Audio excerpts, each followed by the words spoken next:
नमस्कार प्रेक्षकांनो, मालिकांची दुनिया या चॅनलमध्ये तुमचे स्वागत आहे। शुभविवाह या मालिकेमध्ये आपण बघणार आहोत की इकडे मात्र आता जेव्हा अमोली फोनवर बोलत असते तेव्हा तिथे आकाश येतो आणि आकाश तिला बघताच विचारतो, येऊ का आतमध्ये? तेव्हा अमोली म्हणते, या, आता काय बोलणार?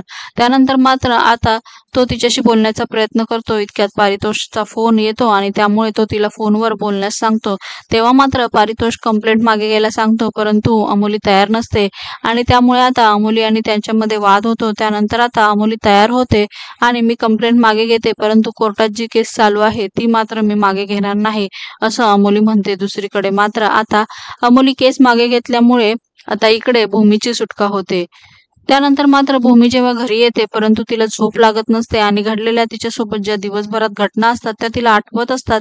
हे सगळं आपल्यासोबत काय घडलं आहे, नक्कीच कोणीतरी मुद्दामून केलं आहे यावरती विचार करत असते। इतक्यात मात्र ती उठते बेडवरनं आणि कपाटातनं बाळाच्या काही आठवणी घेऊन बसते आणि आता ती जेव्हा बेडवर बाळाची छोटी गादी वगैरे लावण्याचा प्रयत्न करते तेवढ्यात आता आकाशला सुद्धा जाग येते। तर दुसरीकडे नर्स आणि वॉर्डबॉय मात्र रात्री भूमीपर्यंत पोहोचण्याचा प्रयत्न करतात की भूमीला आता सगळं सत्य सांगितलंच पाहिजे। येणाऱ्या भागात आपण बघणार आहोत की भूमीला असं वाटतं की कोणीतरी माझा पाठलाग करत आहे, तर दुसरीकडे मात्र रागिणीला टेन्शन आलेलं असतं की ही नर्स पुन्हा आता भूमीला भेटायला निघालेली आहे, म्हणून ती सुद्धा त्या नर्सचा पाठलाग करते। इतक्यात भूमी त्या नर्सला पकडते।